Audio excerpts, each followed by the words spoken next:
नमस्ते जी। आज हम जानेंगे कि कर्मों का फल एक मनुष्य को किस अनुपात में, कैसे, कौन और कब देता है। आज की हमारी इस चर्चा का आधार कालजयी ग्रंथ सत्यार्थ प्रकाश का 9वां समोल्लास है, जो सत्यार्थ प्रकाश महर्षि दयानंद जी द्वारा रचित है। यह एक अद्भुत और अच्छा ग्रंथ है। इसमें बहुत सी ज्ञान की बातें भी हैं।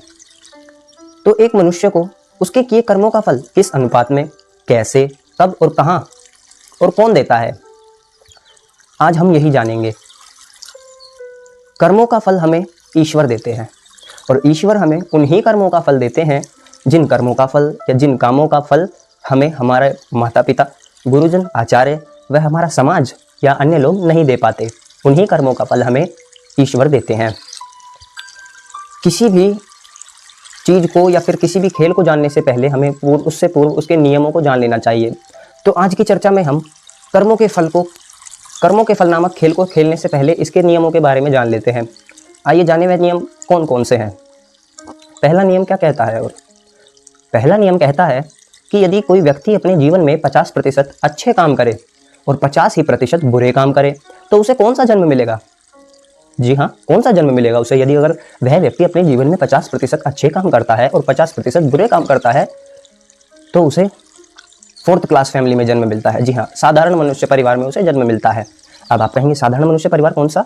साधारण मनुष्य परिवार वह होता है जिसमें चपरासी, नौकर, मजदूर इत्यादि आते हैं। यह 4th क्लास फैमिली होती है, गरीब फैमिली होती है। तो चलिए देखते हैं अब दूसरा नियम क्या कहता है। कर्मों के फल में दूसरे नियम की ओर भी देख लेते हैं कि वह क्या कहता है। तो कर्मों का फल का दूसरा नियम कहता है यदि कोई व्यक्ति अपने जीवन में 50% से अधिक पुण्य कर्म करता है और 50% से कम पाप कर्म करता है तो उस व्यक्ति को अगला जन्म अच्छे, धनवान, विद्वान, धार्मिक परिवार में जन्म मिलता है। जी हाँ, अगर कोई व्यक्ति अपने जीवन में 50% से अधिक कर्म पुण्य के करता है और 50% से कम कर्म पाप के करता है तो उसे अगला जन्म मिलता है एक अच्छे, विद्वान, धनवान, बुद्धिमान और बलवान ब्राह्मण, क्षत्रिय, वैश्य आदि के परिवारों में। यहाँ ध्यान रखने योग्य एक बात है जो मैं आपको स्मरण करा देना चाहता हूँ। यह बात आप नोट कर लीजिएगा कि ब्राह्मण, क्षत्रिय, वैश्य, शूद्र यह सब वर्ण व्यवस्था है। यानी ब्राह्मण, क्षत्रिय, वैश्य, शूद्र आदि गुण, कर्म व स्वभाव से बना जाता है। यह मैं नहीं कहता, यह महर्षि मनु, सत्यार्थ प्रकाश और महर्षि दयानंद जी की मान्यता है। तो चलिए अब इसी प्रक्रम में हम आगे बढ़ते हैं और जानते हैं कि कर्मों के फल का तीसरा नियम हमें क्या कहता है। तीसरा नियम कहता है कि यदि कोई व्यक्ति अपने जीवन में 50% से अधिक पाप करता है, जी हाँ, यदि कोई व्यक्ति अपने जीवन में 50% से अधिक पाप करता है और 50% से कम पुण्य करता है तो उसे कौन सा जन्म मिलेगा? ध्यान से सुनिए, उसे जन्म मिलेगा कीड़े, मकोड़े, कुत्ता, बिल्ली, पशु पक्षी इत्यादि की योनियों में। जी हाँ, ईश्वर उसे कीड़े, मकोड़े, पशु पक्षी इत्यादियों की योनि में भेज देगा क्योंकि वहाँ वह अपने अधिक किए गए पापों का दंड भोगता है। और जब उसके किए गए पापों का दंड भोग लेने के बाद उसके किए गए पाप और पुण्य बराबर हो जाते हैं तब उस पर पहला नियम लागू होता है। यानी उसे फिर से साधारण मनुष्य का परिवार मिलता है। जब वह अपने अधिक किए गए पापों का दंड भोग लेता है तो उसे साधारण मनुष्य के परिवार में ईश्वर फिर से जन्म देते हैं।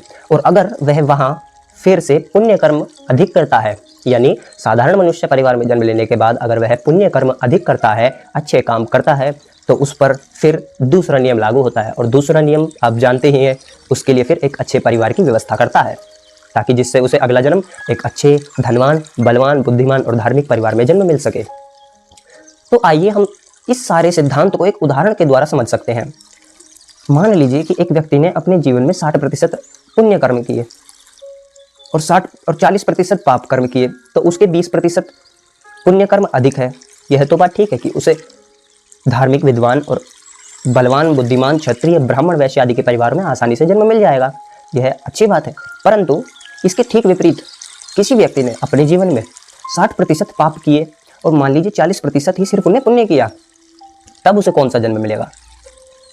जब उसने 60% पाप अधिक किए और 40% सिर्फ पुण्य किए तो उसके पाप 20% पुण्य से अधिक हुए। तब ईश्वर उसे उन 20% अधिक पापों का दंड भोगने के लिए कुत्ता, बिल्ली, सांप, बिच्छू, मच्छर, मकड़ी, पशु पक्षी इत्यादियों की योनि में भेज देते हैं। जी हाँ, ध्यान रखिए, यदि आप पाप ज़्यादा करते हैं तो इन्हीं योनियों में आप भी जा सकते हैं और इसमें सूअर जैसे जानवर भी आते हैं। अब आप सोचिए कि आप सुअर बनना चाहते हैं? नहीं।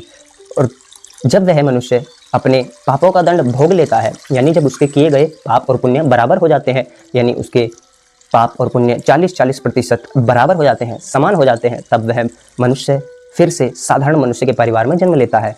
जैसा मैंने आपको पहले बताया, साधारण मनुष्य परिवार में जन्म लेने के बाद अगर व्यक्ति पुण्य कर्म अधिक करे तो उसे अच्छे, धनवान, बलवान, बुद्धिमान, ब्राह्मण, क्षत्रिय आदि के परिवार में जन्म मिलेगा।